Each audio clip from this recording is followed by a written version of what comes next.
Hey guys, it's Kia Stevens with the Father Swap blog, where we purpose to provide a source of encouragement, healing, and practical wisdom for women who grew up without the love and affirmation of their biological dads, whether that be by way of divorce, abandonment, incarceration, drug addiction, alcoholism, death, or physical presence but emotional absence. We are here for you, and I am so excited to have you here for our third live Google stream hangout, live stream hangout on the subject of following God when it doesn't make sense, where my guest is Maya Dawson, and I am getting ready to introduce you to her, but I want to say, if you are interested in chatting with us, please send me an email at info@fatherswap.com, or you can tweet me a question at fatherswap, or you can chat it up in the chat box. With that said, let me tell you a little bit about Maya. She is a very dear friend of mine. We are Spelman sisters. We are sisters in Christ. I've known her for like 10 years, which is that's saying a lot. But she is an awesome woman. She is very accomplished. She's a vocalist. She can sing and she can sing. She has toured nationally and internationally with Destiny Praise and Destinations, and also Babby Mason. She's a spoken word artist. She is a writer. She's a production extraordinaire. She also finds time to manage artists with her husband. So she's doing a whole lot. And I do want to say that that is her greatest collaboration. Her husband of how many years? How many years have y'all been married? We're a couple months shy of 3 years, so we're still newlyweds. Okay, whatever. But let me say this about Maya. And I think most people who know her would agree that Maya is wise beyond her years. She has impeccable character. She's one of the kindest people you ever could meet. I mean, she's one of those people that if she cut you, you'd be like, oh my God, I've been cut. Such a nice experience. And she's someone whom you look at their life and you really ask that question, why does God allow bad things to happen to good people? But I'm telling you, she does it with such grace and class and strength. So I could go on, but then it's not about me tonight. It's about Maya. So let me just turn it over to Maya. Maya, how are you? Hey. Hello. I am awesome. Thank you so much for having me. Yeah, it's been an interesting season, and so I feel like you're kind of helping me usher me into the next season, if you will, whatever that may look like. But thank you for having me. I'm doing great. Awesome. Well, I really don't know where to begin, Maya, because your life has been so eventful, to say the least. Yeah. But maybe take us back about 5, 6 years, I think, with your mom. Oh, that's more like seven or eight. Okay. Yeah. So, but I'll just really quickly, grew up in a single parent household.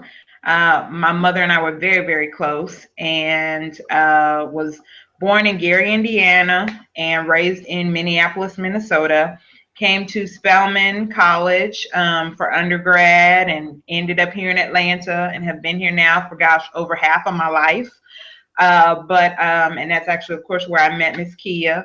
But I would say growing up, was definitely in a single parent household. I had a relationship with my father, but it was somewhat strained. He was not present physically or emotionally. I would probably see him or visit with him once or twice a year. But he always made sure I was taken care of financially. And it took me a while, probably when I was until I was in my 20s, for me to realize that was his definition of being there for me and being a father for me, making sure that I was taken care of, even though we weren't connected emotionally or he was not often there physically. So as I said, I came here to Atlanta for college and have been here pretty much ever since. And really made a concerted effort in my 20s to start trying to build a relationship with my father. Once I realized that our estrangement was not intentional. I think in a lot of cases, he just did not know how to effectively communicate with me, especially given the fact that he and my mother were never married. So it was, I think, very a hard relationship for him to navigate. But of course, I did realize that he spoke about me often, told people about me often. It was just hard for him to communicate with me. And so I would say about 2008, my mother my mother fell ill. She had been battling high blood pressure, and her hypertension had just gone out of control, which is a whole nother story in and of itself. Because at the age of 15, my mother adopted another girl named Lola, and we were both, truly excited to have her. She was 9 years old when she was adopted, and so there was a lot of adjustment going in with that. And of course, as soon as I left for college, my mother honed in as much as she could on raising her and being there for her. And it seemed like the more she would hone in on her, the more out of control my sister would get. She ran away a lot. She had children in her teen years. But needless to say, all of that took a toll on my mother. It began to take a toll on her. And she fell ill in 2008 with hypertension, diabetes, and went into renal failure. So she was placed on dialysis. And at this point, I'm still in Atlanta. I'm working full time, traveling with a recording group. I mean, literally, going here, there, doing any and everything for the glory of God. I mean, I was in full time ministry, but my life was really, really busy. And so it did not dawn on me that my mother was really ailing, that her health was really failing her until probably the last maybe 6 months of her life. She did actually start spending more time here in Atlanta with me, which I'm absolutely grateful for. The last summer that she was alive, she was here in Atlanta with me, and we spent time together. She actually went on tour, quite frequently with the recording group Destiny Praise that I was a part of at the time. So she kind of became the tour bus mom, if you will, and we really had some quality time in that regard. And she actually was here over the holidays. The last time I physically saw my mother was January of 2009. And I remember saying goodbye to her as she was walking into the airport to get on the plane, not realizing that that would be the last time I would see her alive. We were actually planning to get together that following April for my birthday and meet in the city of Chicago. And she had been complaining, I think, of her leg bothering her or something.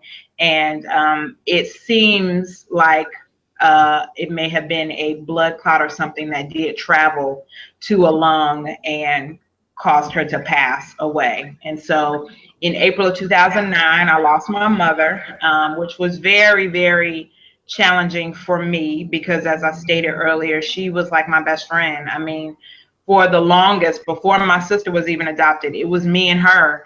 And in a lot of cases, my mother raised me as a peer more than as a child, which can definitely have its pros and cons. I think that's kind of where my maturity and the wisdom that people say that I have kind of comes from, because my mother really did communicate with me more on a horizontal level than a vertical one.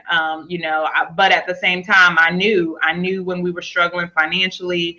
I knew when my dad was wilding out or when my sister was wilding out, because I was my mother's confidant. And so, it definitely, like I said, had its pluses and minuses.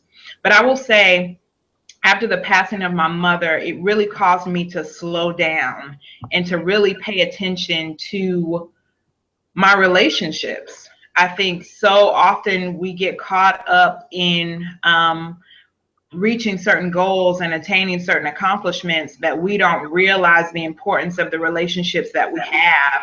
I mean, here I was in full-time ministry, working in full-time ministry, singing in a gospel recording group, sharing the gospel with people overseas and across the country, but there were people in my family that needed Christ, and I was not there to connect with them on a relational level so that they could even see any type of Jesus in me. So after I lost my mom, it definitely caused me to kind of check that and to really slow down a little more. And And Mike, so, can I yes, interject and just say, so after your mom died, did you just jump right back into ministry? Was there anything inside of you that was like, man, like how old were you when that I happened? was I was 29. I was Okay, 29. My mother actually passed away the day before my 29th oh birthday. my God. So was there anything that was like, God, I'm 29? Yeah. I I hmm.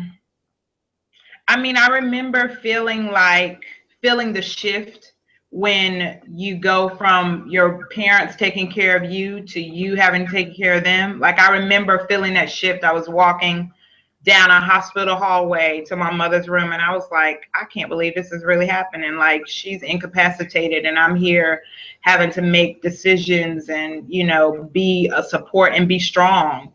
So I don't think it really dawned on me like, okay, I'm 29 and, my mother is gone until later on that year. I actually did decide to go to grief counseling, and it was like the fall. My mother passed away in April of 2009. I participated in a grief share support group, which I highly recommend to anyone that loses someone close to them that fall. And it was not until I was actually going through that process that it dawned on me, like, she's not going to be here when I get married. She's not going to be here when I have children.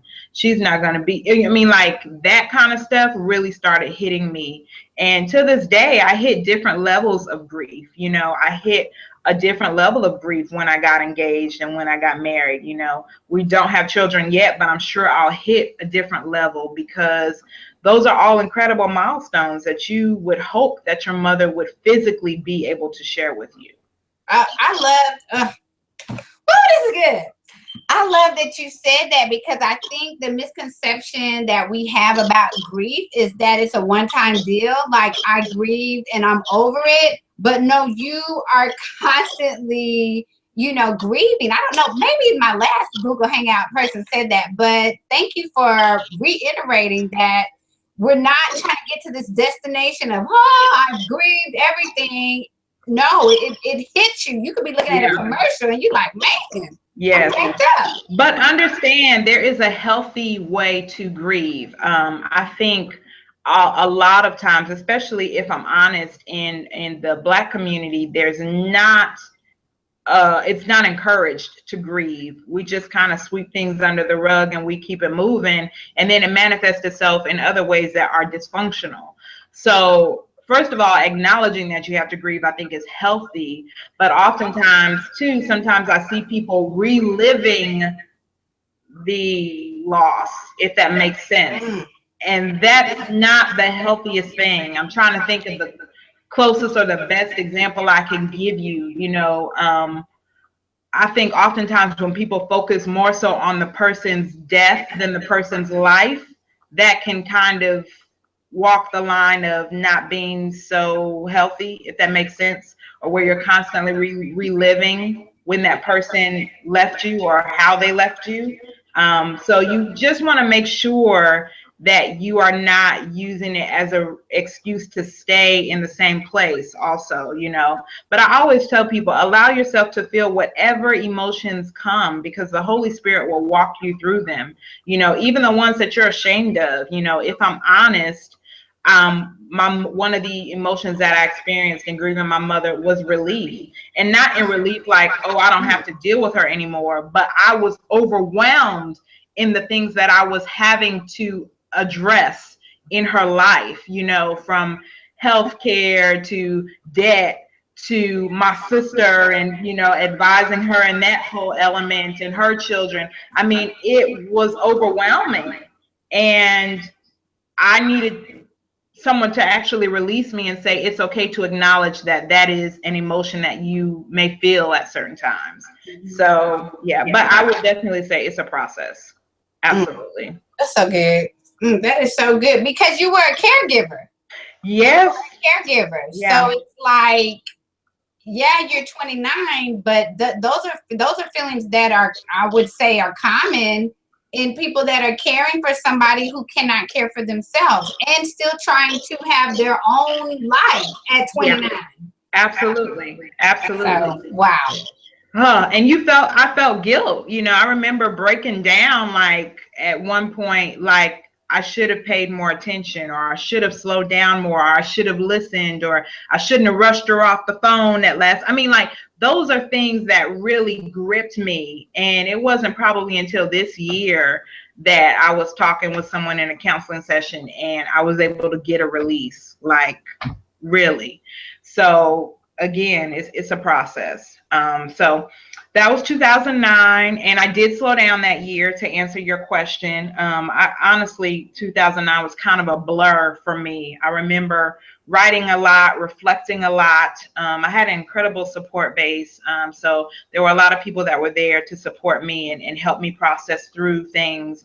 Again, I participated in a support group. So I did slow down, but as I was slowing down, and leaning into God, he gave me such incredible insight that it kind of propelled me into another season where I transitioned into a creative / worship director at my church. And that was a phenomenal experience. I felt like it was kind of a converging of all my experience as a vocalist, as a spoken word artist, you know, doing theater, writing, all of that. I felt like I had an opportunity to kind of put all those gifts together.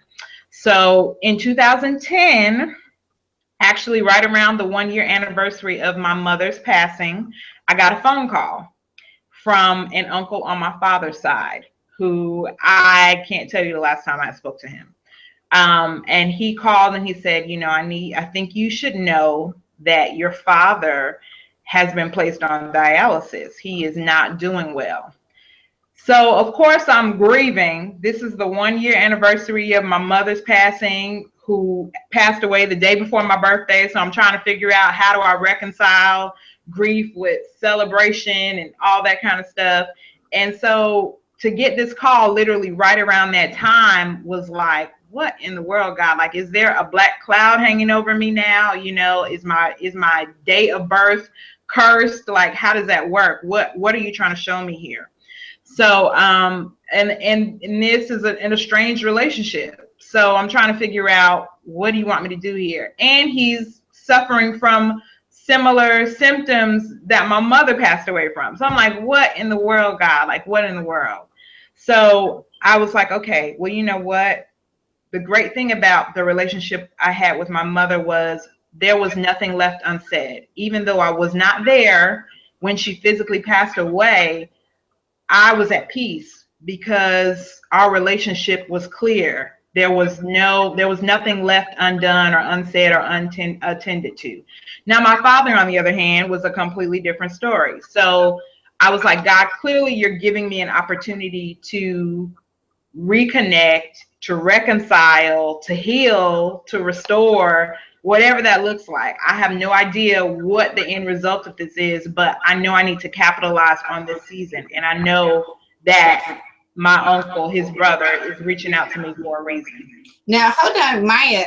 I hate to interrupt you, but I do want to ask you, like, was there any place in you that was like, well, forget my daddy. I'm not trying to be crass or cold or anything, but I'm just saying, you know, women are coming to the blog and they have all kinds of thoughts and feelings about their daddy. Like, you know, he wasn't there for me. He didn't do this, and this. So you be gone. Did you have those feelings at all? Oh, absolutely. I would say more so growing up than in my 20s. I think in my 20s, I have to put a pin in that, but let me just talk about my teens real quick. During my teen years, there was some angst and there was some resentment and bitterness as it relates to my father, because I didn't understand why he was distant, emotionally, why it never seemed like he really made a concerted effort to see me or to be around me. I didn't understand any of that, and it always felt so awkward when we were together, like, and on both ends. He would ask, how you doing? I would use my one word reply, fine. How's your mom? Fine. How's school? Okay. Like, that was the nature of our relationship for years. And it seemed like when he did say certain things, I was like ultra sensitive to them. Here's a prime example. I struggled with my weight most of my life. I have struggled with my weight most of my life. And so, of course, as a teen, adolescent, you have an awkward stages, okay? This stage in particular, I was definitely battling with my weight. So I'm at his home for something, I don't know, visiting with him, and I either get up out of the chair or I think I'm getting up out of the chair. And I'm not struggling, but it just took me a little more effort to get up out of the chair, if I'm honest. And he said something like, "You get a little big, ain't you?" Yes. Yes, he did. Oh Yes, no. he did. Now, in his defense, because I don't know, he could have meant it like big size wise, or he could have meant big like you're growing up fast or whatever. But I took it the And that's wrong why I way. said you so nice. You are so nice. Because here your deceased father, you are giving him an out. Go on, I'm sorry. I'm just saying. But that really jacked me up. And I didn't realize how much it jacked me up until I couldn't let it go. And so, Mm. literally, after our visit, I'm still holding on to that comment to the point where I was in tears and confided in my mother about it. Of course, my mother didn't tell me this till after the fact, but she like went in on him afterward and like, called him and all kinds of stuff. But anyway, Oh. that scarred me, because you're thinking, okay, you don't say much to me, but when you do, this is what you say. So growing up, I had many of those moments with him where I did not understand. But it was not until in my 20s when I was actually going through counseling, and one of the books that I was recommended to read was a book called Father Hunger. I cannot remember the title, y'all. Y'all might have to Google it or something. But it's called Father Hunger. I need to write that down. And in that book, it really caused you to go back and just kind of assess the roots of your emotions and your feelings toward your father. And that's when I was able to reconcile, like, okay, yes, he may have been emotionally distant and he may not have been physically present in my life, but the fact that I was taken care of, I mean, like, child support was never an issue for my mother. I did not want for anything financially, all the way up through college, not through high school, through college. Like, I was still, when I went to college, then what he would send to my mother normally started going directly to me, so that my mother didn't have to worry about making sure I had money for groceries or toiletries or whatever. Like, literally, he took care of me, all the way up until his passing. He took care of me. And so it wasn't until I was working through my own stuff that I was able to reconcile, like, okay, yes, he may have been distant emotionally and physically, but his definition of taking care of his child was making sure that she didn't want for anything, that she was financially taken care of. Girl. You done said a lot. I know. I'm sorry. Okay, we still haven't got to, so I'm gonna stop. I know y'all like, stop it, Kia, stop it. But I'm just saying that's perspective. Where you're able to take the sum total of what your dad didn't do, what he did do, what he said, what he didn't say, and find something. And then I always say, if you can't find anything to be thankful for, you can be thankful for life. Because his sperm, no matter who he created you. God, it's a difficult pill to swallow, but one that I think the Lord wants us to have in terms of having a balanced perspective as it relates to who our Father is or was. Okay, keep going. I'm not gonna interrupt no more. I No, promise. you're fine. You're fine. So 2010, I get the call. He's not feeling well, not doing well. He's been placed on dialysis. And so I, at that point, have to decide how am I going to navigate this? What am I going to do? So I decide I'm gonna really make a genuine effort to reach out to him and spend time with him and be there for him during this process. So this was in April. I wasn't able to make it up to Indiana. I'm in Georgia, mind you. I wasn't able, and he's in Indiana, in Gary, Indiana. I'm not able to make it back to Gary until that fall. I want to say it was either that August or that September. I think it was that September, probably like around Labor Day. So I went. I spent a long weekend with him and really just, just tried to be comfortable around him, if that makes any sense. I oftentimes just felt so awkward around him, and I'm sure he may have felt awkward around me. Like, it was hard for us to have real, genuine conversation. I could tell he was trying, and but it didn't always gel. So I really was like, let me just see if I can live in the same space with this man and be honest in my interactions and genuine in my interactions with him, whether I had something to say or not. I didn't want to force anything, but I wanted to try to feel comfortable around him. And so I was there. I cooked for him, ran errands with him, also used it as an opportunity to reconnect with some other members of my mother's side of the family. And just really, really, if I remember correctly, I remember posting something that weekend saying, I'm going back in order to move forward. And that's how I felt that whole weekend. Like, I felt like I'm going back to where I was raised, which was formerly one of the country's murder capitals. To this day, I kind of call that my dirty little secret, because I really only claim Minnesota. I don't tell people I'm from Gary unless you come to the funeral of my. Wait, but was it Opie from Gary, Indiana? Opie from Who? Opie. What's that? Opie. I don't know about Opie. The Jacksons. The Andy Griffith Show. Maybe. I know the Jacksons were from Okay, Gary. sorry. You took it back too far for me. I need to see. But yeah. But literally, that's what it was for me. I was going back in order to move forward in so many different ways. And so we spent some time together, and it was a stretch, but I'm glad I did it. I'm very glad I did it. And so that was that fall. And then the following, gosh, probably that following June, about 6 to 8 months later, I got another call saying that he had been admitted to the hospital, and he had I guess his catheter or something had gotten infected. If you know anybody who's on dialysis, they have to have a catheter. It could be in their chest, it could be in their arm, but basically so that the machine can easily access the blood in their veins without there being an incision every time. And so his catheter had gotten infected, and he was admitted to the hospital. And so I was like, okay, I gotta go.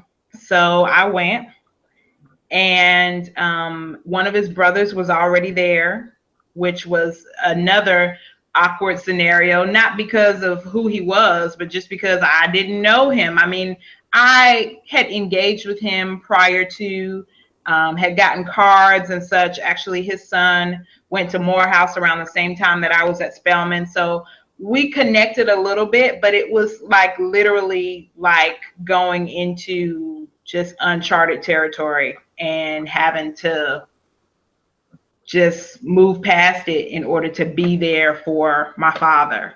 And it was so uncomfortable. When I tell you it was uncomfortable, like, I did not want to be there. And to the point where I was on the phone with one of my good friends, just telling her how much I was ready to go home and I wanted to go home, and I didn't like being there. And she was like, you need to stay there until Father's Day. This is June, mind you, okay? She's like, you need to stay there until Father's Day. You know, you've never spent a Father's Day with your father. This may be the last Father's Day you spend with him. You need to stay there until then. And I'm grateful. I'm grateful for those words of wisdom, because it was his last Father's Day here on this earth, and it was our first Father's Day together. But it was so hard and uncomfortable. I was like, oh my gosh.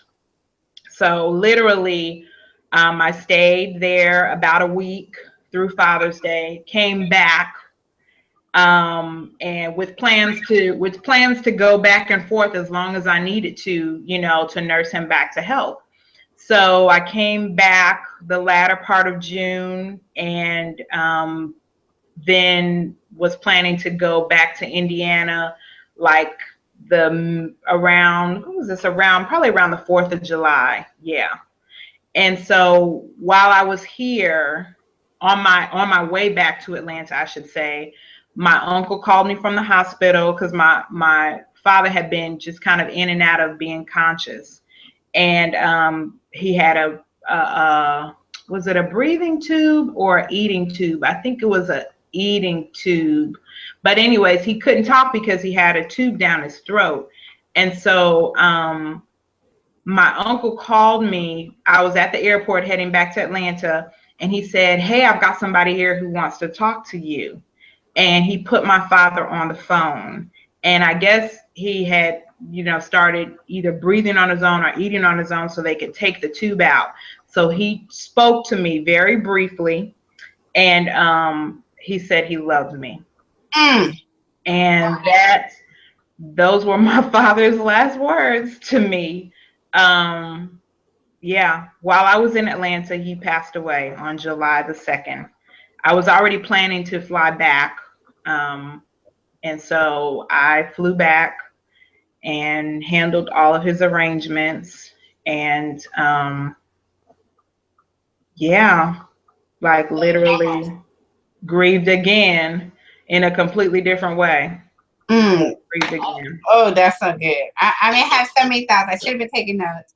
I think I definitely want to go back to when you were saying that you went back and it was so uncomfortable. It was very uncomfortable. You said uncomfortable like 15,000 times. 15,000. But I just want you to speak to the choice that you had to make to love your earthly dad.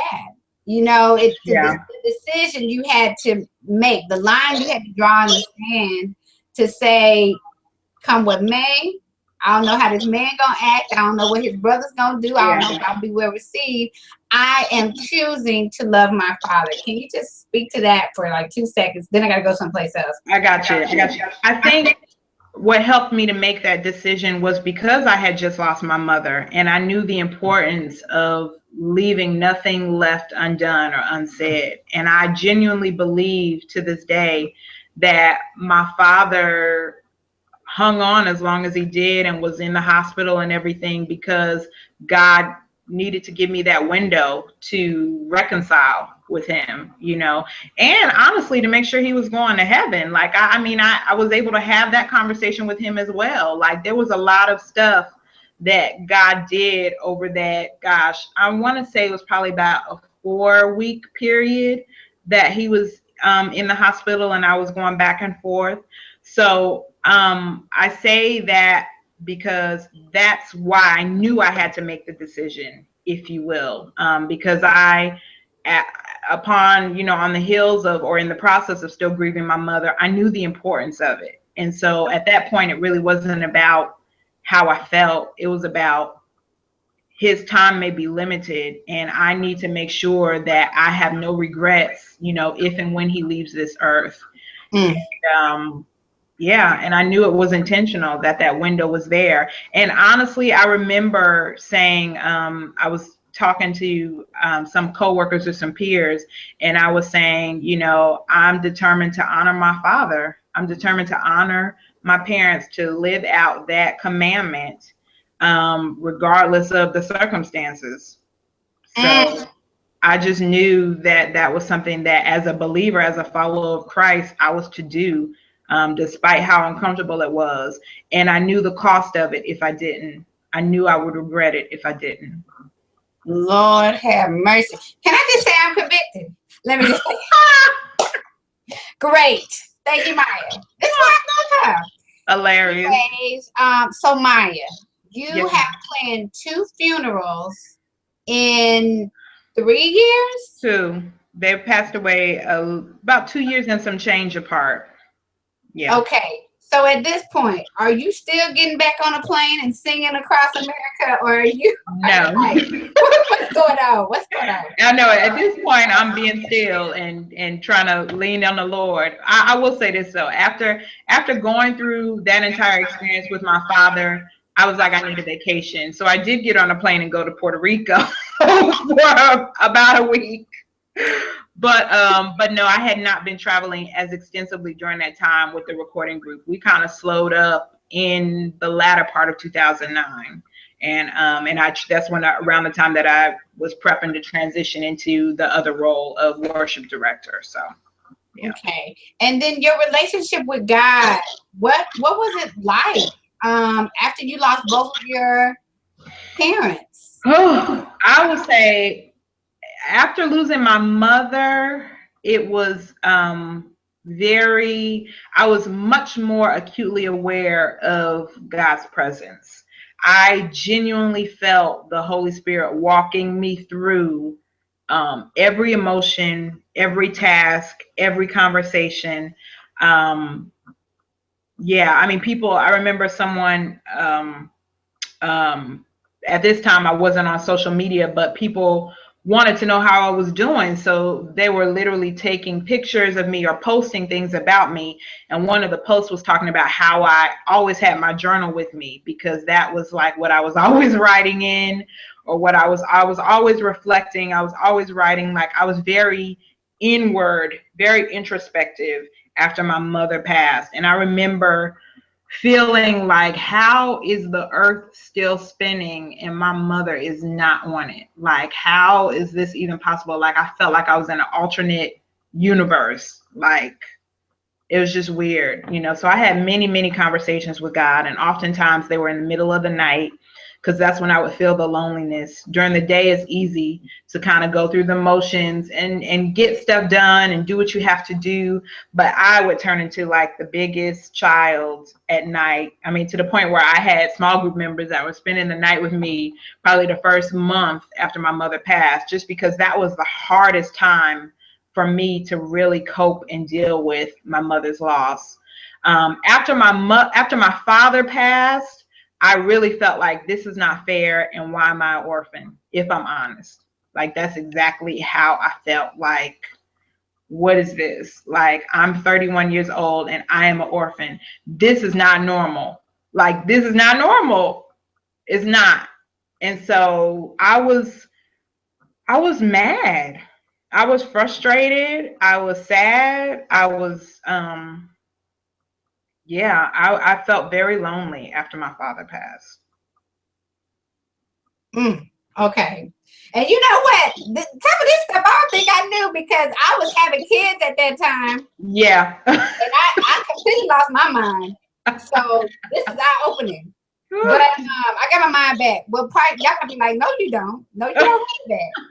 So Maya, how did you get back? How did you? And then we got to speed up, because we got to get to. I know. We should do this two sessions. Okay. Okay, so wait, what was the question? How did I don't know what I was saying. I'm saying, how did you go from I'm feeling lonely and I'm feeling like an orphan to I'm back with God, you know? I would say this, and it's funny because it's just funny. But anyway, one line or phrase that I often refer to when it comes to my relationship with God, and don't laugh, you might laugh, but the song "Weak" by SWB, there's a line in there where I know I'm coming way out of left field, but where the line is, the cause and cure is you. Like, that's how I feel when it comes to my relationship with God. Like, I feel like the cause and cure is him. And as much as I get angry and frustrated and am like confused, like what's going on, it's all used to draw me even closer to him and force me to lean into him more than I was before. And I cannot explain it. I don't, there's no other way I can explain it except how the thing that would, on one hand, repel me from God, like draws me even closer to him, because I just realize how dependent I am and how I can't do, even if I wanted to do this thing on my own, I couldn't. That's just the reality of it. Like, I would be in a corner somewhere rocking, shaking my head, twitching if I tried to do this on my own. Like, I can't do this on my own. So I have to go to the giver of life, because that's where my sanity is. I just love you. You have said, you gave us a quote from SWV with Week. Please don't YouTube that song. Please don't, because you won't be able to hear God or see God after that. And then you talk about rocking and twitching, but I understand everything you're saying. Okay, fast forward. Okay. Fast forward. So fast forward. So I started actually dating my husband in actually the end of 2009. But so he was there with me through the process of losing my father. And ironically, his father passed away 2 days after mine. So we were literally in our respective hometowns, burying our fathers, and just trying to work through grief in our own ways. I was like, God, why? How? But anyway, we're dating, and I'm trying to figure that whole thing out because of the absence of the father, and because was always taught to be an independent, strong Black woman, and going to Spelman College did not help that much. I love Spelman, but I'm just saying that didn't really help me as it relates to, Submission. Yeah, I didn't want to say that word because some people consider it such an ugly, bad word, but it's the reality. Like, there are roles in a relationship, and I'm not talking about stereotypical roles, but I'm talking about what God designed and ordained. So I'm just trying to figure that whole thing out, and, work through that process and be, a good woman, child of God.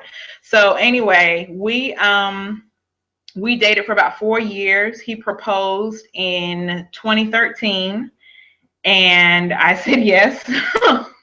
And we were engaged for exactly 1 year. We got married exactly 1 year later on March the 8th, 2014. And I'm a numbers person, so I love that date. But so yeah, we got married, and that was a whole nother season of grief, simultaneous joy and grief, because we're trying to figure out how do we honor our parents in the ceremony, and who's gonna give me away, just all kinds of stuff that you have to process in the midst of celebrating becoming one with somebody. So I mean, we could spend a whole nother hour on that alone, but just know it was a beautiful, beautiful day, but it was an opportunity for me to celebrate the village that that God gave me, and has given me. All of my mother's siblings were there, and when they said, "Who gives away this bride?" I asked every last one of them to stand up. My awesome uncle walked me down the aisle. It was just a beautiful, beautiful day, and it was an opportunity for me to let my family be there for me in ways that I had not let them be there for me before. So that was 2014, and of course adjusting to be into marriage and being a wife and everything. So the end of 2004, I knew, well, I won't say the end of 2004. I actually knew in 2013 while I was engaged that I was going to have to make some serious changes and adjustments regarding my job, regarding my work. If you haven't noticed by now, I'm a workaholic. I work, or recovering, I should say, workaholic. I take very seriously what I do. And I, was great at what I did. Still am great at what I do, whatever that may be. That's what I strive for. And I had placed a lot of pride in that, honestly, if I'm honest. But I knew that as a wife, I had to reprioritize and really, really put my family before my job. And that was harder than I thought it would be to do, just because I hadn't done it before.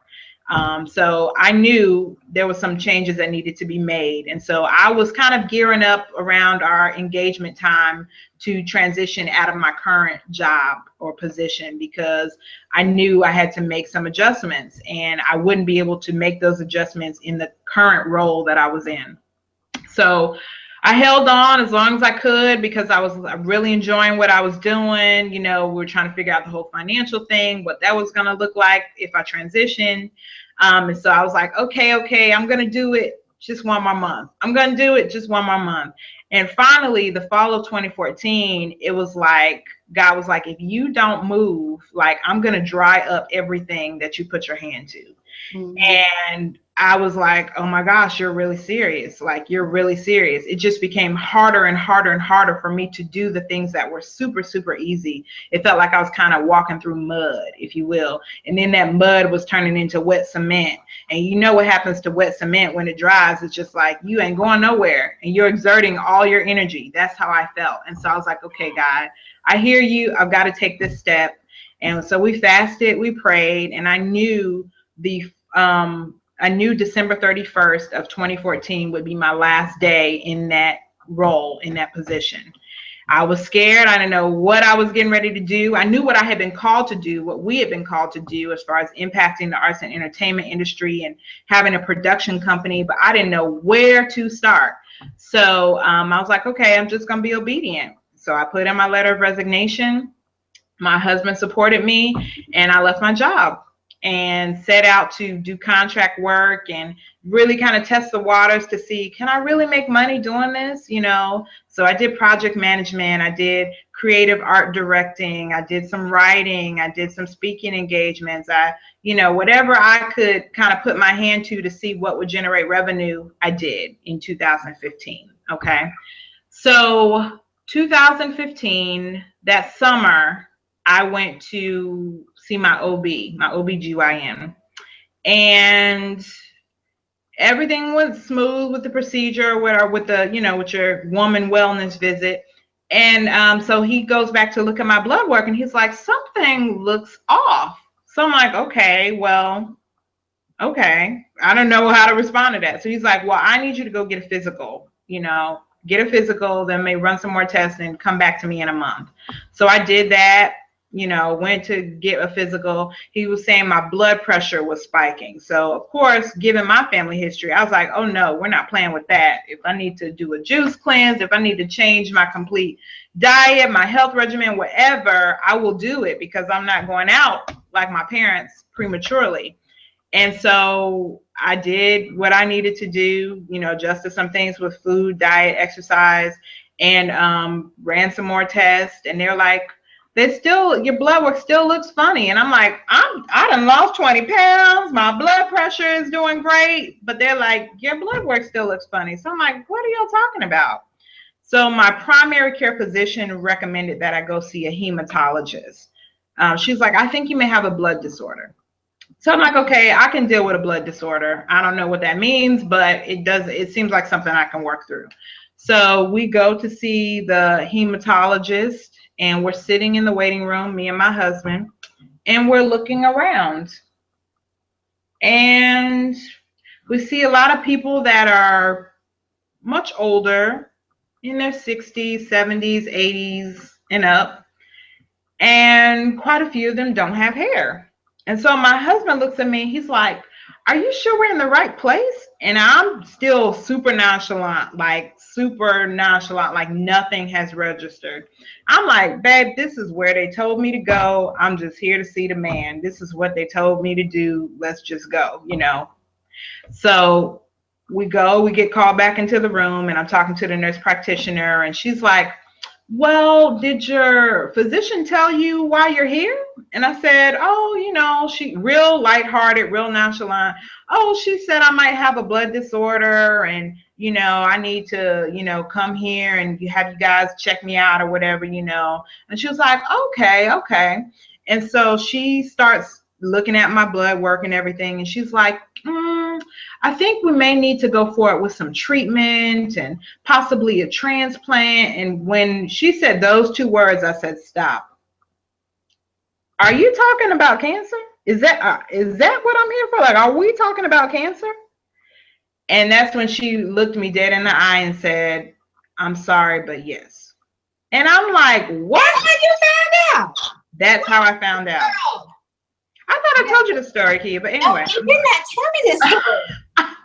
But that's how I found out that I may potentially have cancer. And so I'm like, okay, well, what kind of cancer is it? What are you talking about? Is this, how could I have gotten it? Is there a family history attached to it? Like, I'm just baffled and bewildered at this point because I don't know what they're talking about. I've never heard of what they're talking about. So she said, well, we think there's a large chance that you may have something called multiple myeloma, which is a blood cancer.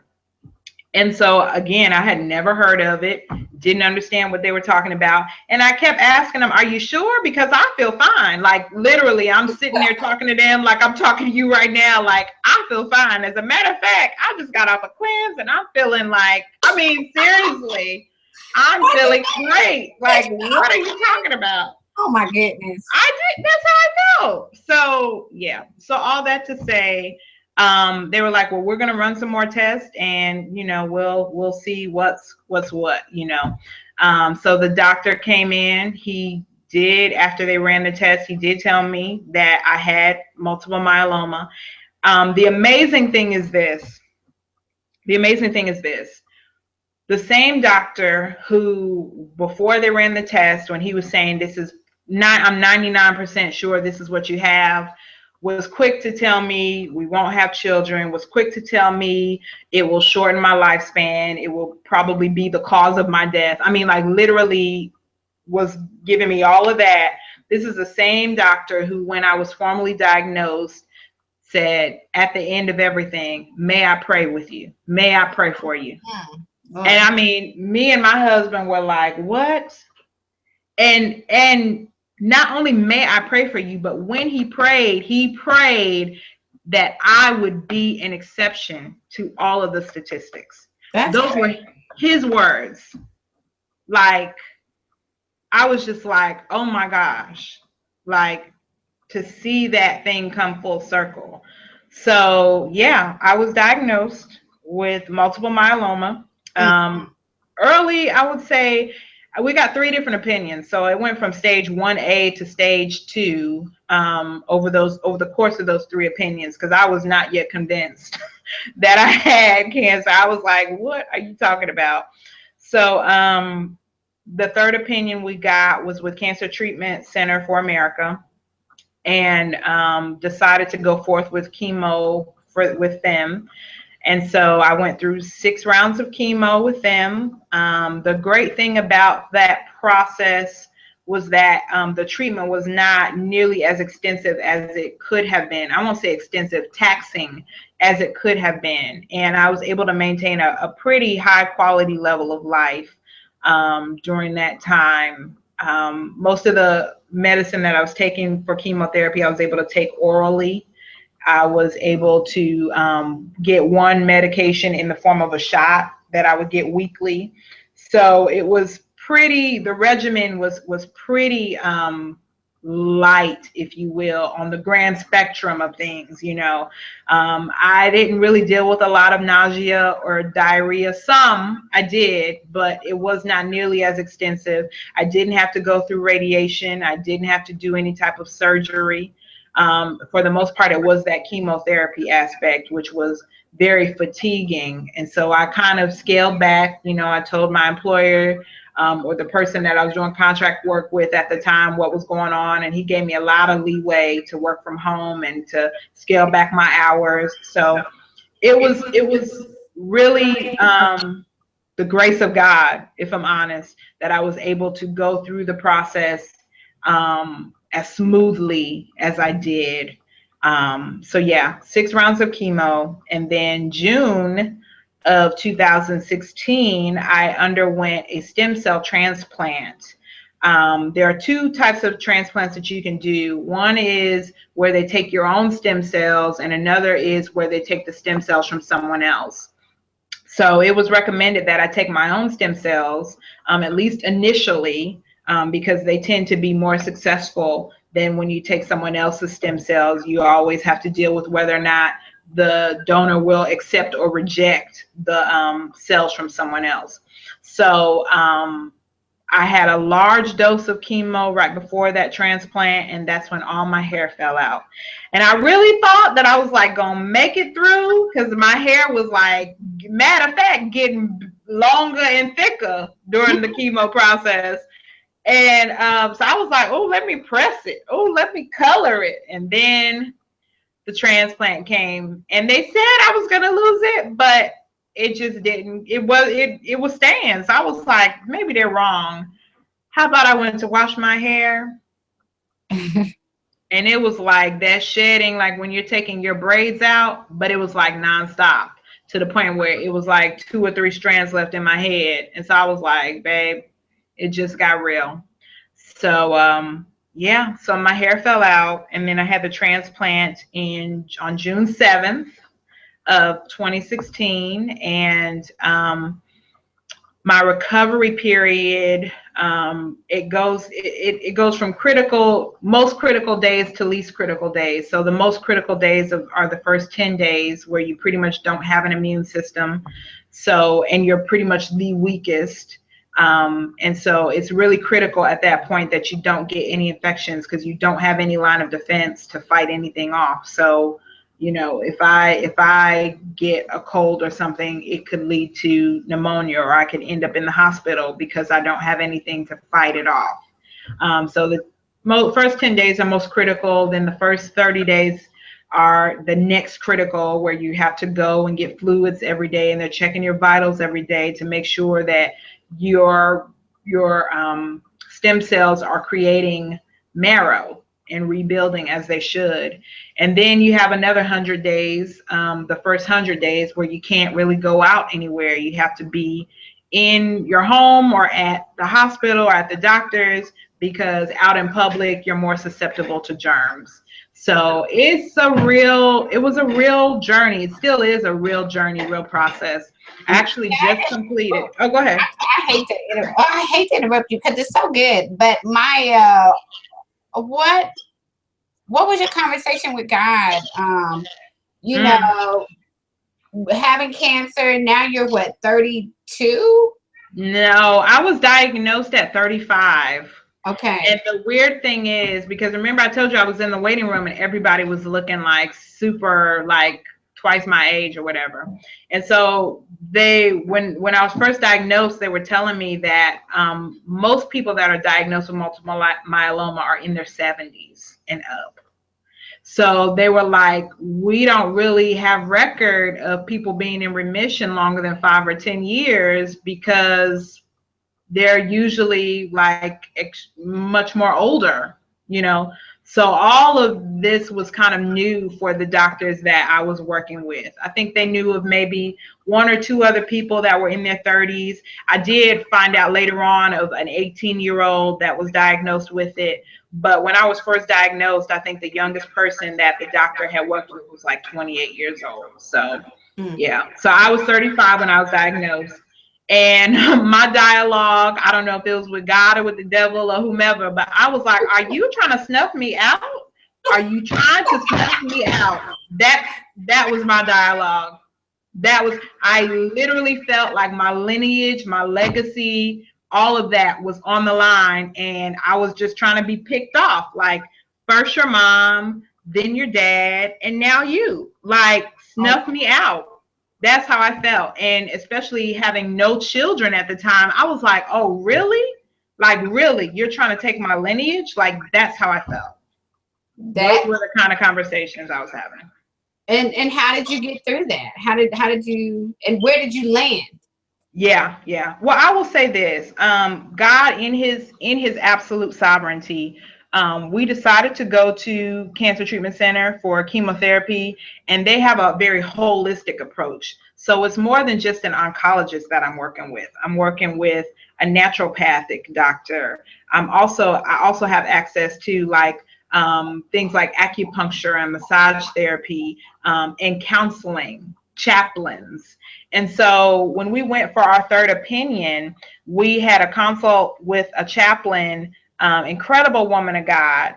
And we just did like a maybe 1 hour session with her. And during that session, I was like, if for no other reason, we came here today for this, because she spoke intensely into both the lives of me and my husband during that session. And we hadn't even committed to going there yet. We hadn't even decided if we were going to go there or if we were going to go forward with chemotherapy. But literally, I knew God set up that moment for us to engage with her and for her to speak into our lives in such a way. And so a lot of what helped me through is that while I was going through chemo, I was also going through counseling. I was meeting with a chaplain, 1 to 2 times a month. I probably could have met with her more, but honestly, there was real soul work that she was giving me to do. So I would be, I would eat and take what I could, and it would take me a while to digest it, because the things I was having to digest were like forgiveness, like accepting the fact that you don't have to prove anything, that you don't have to earn God's love, that you're forgiven, still working through the grief of both of my parents, even working through the whole job transition piece. There was a lot of transition happening in my life around that time, and it really forced me to work through all of that and really process everything that I was going through. Let me ask you this. That's so good. And if you guys are joining us, let me say, don't leave. I know it's 10 o'clock because I'm about to get Maya to do some spoken word for us. But I love that you are saying counseling.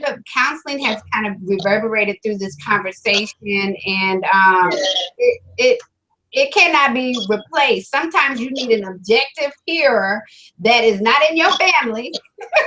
Yeah, that's real. Friend that is a licensed professional that can listen to you and help you kind of process some of the things that are happening in your life. So yes, I hope that speaks to somebody. But then let me say this, Maya. I've heard so many people who have experienced immeasurable hardship say they would do it again. They wouldn't give it back. They wouldn't trade it. Would you trade it? Would you trade it to not have had cancer, to have had your mom a little bit longer, have your dad a little bit longer? Would you trade it? Or do you cherish what you've gotten as a result of it? I know, of course, you would want your mom back, but you know what I'm saying. I do. I can honestly say the entire process, my entire life has been bittersweet. It's been bittersweet. And I feel like every tragedy has set me up for the next season in my life. Like, it's literally propelled me into that next season of my life. And looking back, I can easily see how, grieving the loss of my mother propelled me into the role as creative director. Even grieving the loss of my father, helped propel me into, being a wife and preparation for being a wife, and how to navigate through that, And I believe that this season, as I'm transitioning and working through being in remission, hallelujah, from multiple myeloma, I feel like the lessons that I've gleaned during this season are meant to be applied in the next season. And that's what I'm working through now, because my tendency is to be like, oh, that was great, God. You got me through. Hallelujah. Now back to business as usual. And he's like, no, no, no, no, no, no. I want you to take these nuggets. I want you to take the things that you've had to apply in this season and apply them in the next, because it's preparation for the next.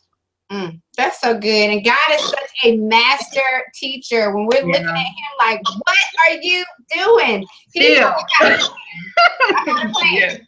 No, seriously, it's true. No, but he always has a plan. So what would you, and then you got to do some spoken word. Oh my gosh. Girl, this was not long enough at all. This is what, For all y'all out there in TV land, this is what, when we go out, this is what it is. We just talk and talk and talk and talk and talk until it's like our husbands are like, where are you? It's true. So, very true. what would you say to somebody who's in a difficult situation and they're like, you know what, I'm through with God. I'm through with God. If this is what loving you is like, God, I'm done. I don't want no part of you. What would you say? I would say as hard as the situation may be, and as angry or as frustrated as you may be, use whatever you are experiencing as an opportunity to lean into God. And that does not mean acting like everything's okay when it's not. It means going to him with the things that aren't okay instead of running from him to the things that aren't okay, if that makes sense. But really use that as an opportunity to lean into him and to wrestle with him. You know, I reflect a lot on the story of Jacob wrestling with the angel, you know, and how it was after that process that he was changed. His walk was changed. His name was changed. His life was changed. But it was because he chose to engage God. And it wasn't in a like smooth, peaceful, yes, whatever you say, I'll do kind of way. I mean, yes, God wants us to submit, but he's big enough for us to come to him with our anger. He's big enough for us to come to him with our frustrations. He's big enough for us to come to him with that, because that's what he wants to use ultimately to change us. So I would say use it as an opportunity to lean into God. That's so good. That's why I love her. Y'all, I be like, I need to have a journal. I mean, just writing down the stuff that she says, because it's like wisdom, just boop, boop, boop, wisdom. It's just constantly coming out. Okay, oh my goodness. Okay. So Maya and I and a couple of our college friends, we used to get in a car. Yeah. We used to pile up in a car and go to Barnes and Nobles. Yep. Peachtree. Religiously. I have fallen off the spoken word wagon. And for those of you who don't know what spoken word is, just poetry with a little bit of jazzy hip hop spice. That's probably not a good definition. But anyways, I would love for Maya to share something with us. Because she's just so good. I will share something, but I'm gonna tell you guys, and this is something that God is working with me on. I've been writing throughout this entire process and season, but I don't feel like anything I've written is done, you know. So literally what I'm going to share with you is a work in progress. It is an untitled piece, but I do feel like it accurately reflects a portion of the journey that I've most recently gone through as it relates to my multiple myeloma journey. So I'm going to grab my journal and I'm going to read some of what was written, and hopefully it will impact you and minister to you. Okay. So like I said, it's an untitled piece, and I'm just going to read it for you. Okay.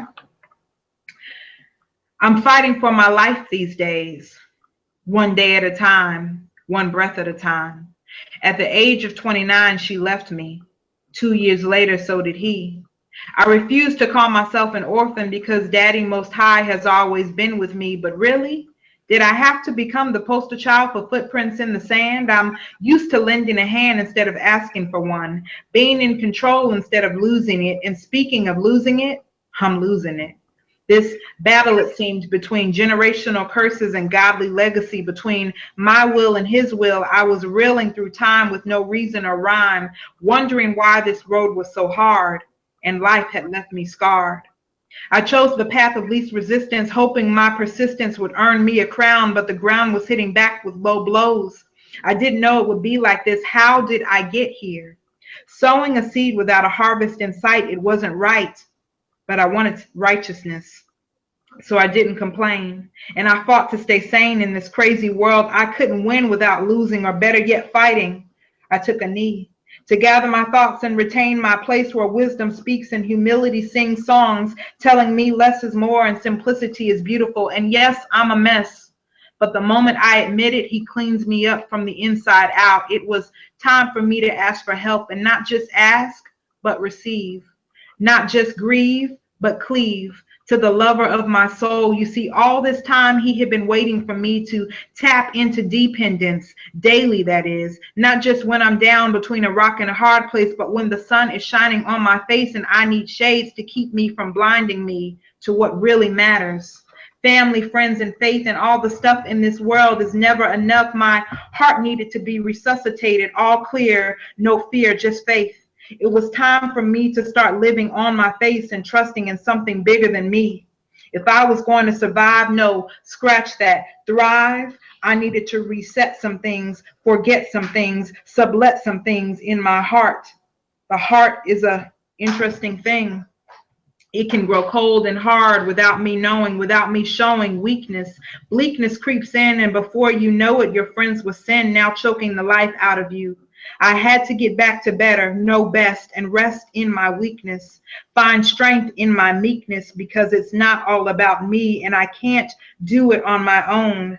This life is on loan. To see if I knew what to do when permanently residing at the foot of the cross. This home is not my own, and I can't take it with me. So what am I waiting for?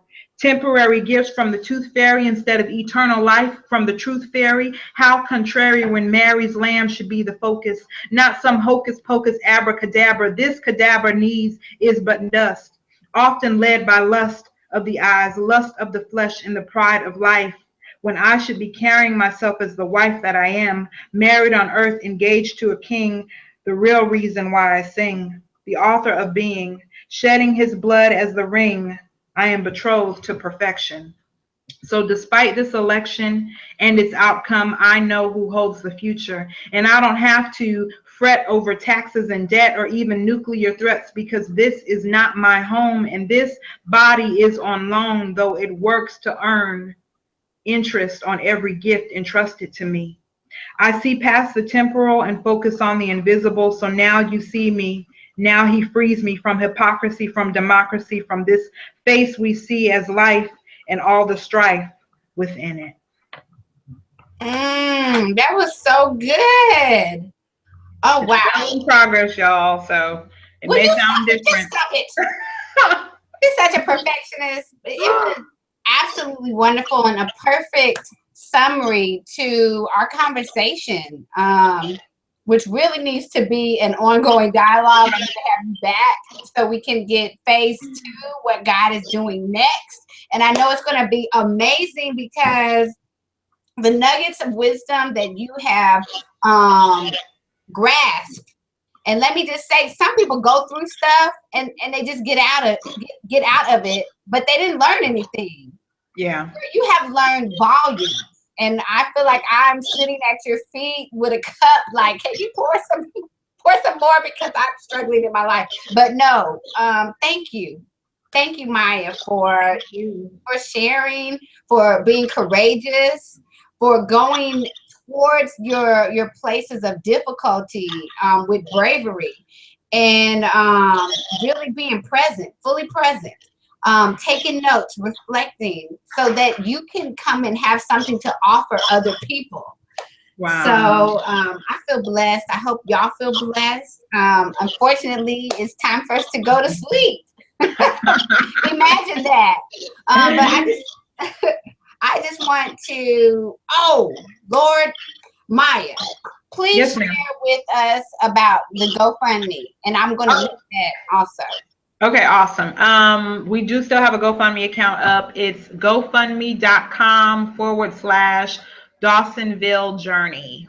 So yeah, gofundme.com/Dawsonville Dawsonville journey. So if you're able to support, we would love it.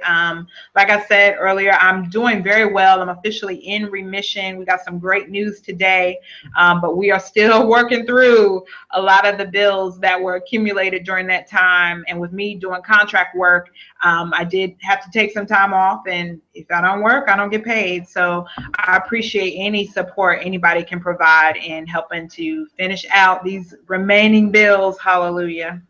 Hallelujah. And then if somebody wants to contact you, Maya, to speak or to do spoken word, can you give your contact information? And I'll link Absolutely. that too. I'll link that up. Yeah. Absolutely. You can find me on Facebook. I'm at Maya Dawson, and you can also find me on Twitter at Maya JT Dawson. And so I would love to hear from anybody, even if not even, if you're trying to get a speaking engagement or whatever, great. But if you were impacted in any way, or if you have any additional questions, don't hesitate to reach out. So Awesome. Yeah. So I'm sharing my screen with you. But no more. No, just kidding. So let me say this, guys. Thank you for joining us for our third live stream. And I want to invite you to come back where my guest is going to be Tonier Kane. I don't know if you've heard about her, but she is going to be sharing some serious information regarding drug addiction and prostitution and trauma, healing trauma. So please join me next time in 2017. Woo! yes. 2017. That's awesome. The lifetime is just moving on. But I gotta say to you guys, I love you. I am praying for you. As always, I want to encourage you to love your earthly dad no matter who he is and no matter what he's done, and embrace God as your heavenly father. I'm Kia Stevens with Maya Dawson. It has most certainly been a pleasure, and we will see you next time in 2017. Yes. Take care. Merry Christmas and Happy New Year. Merry Christmas. Merry Christmas. Bye.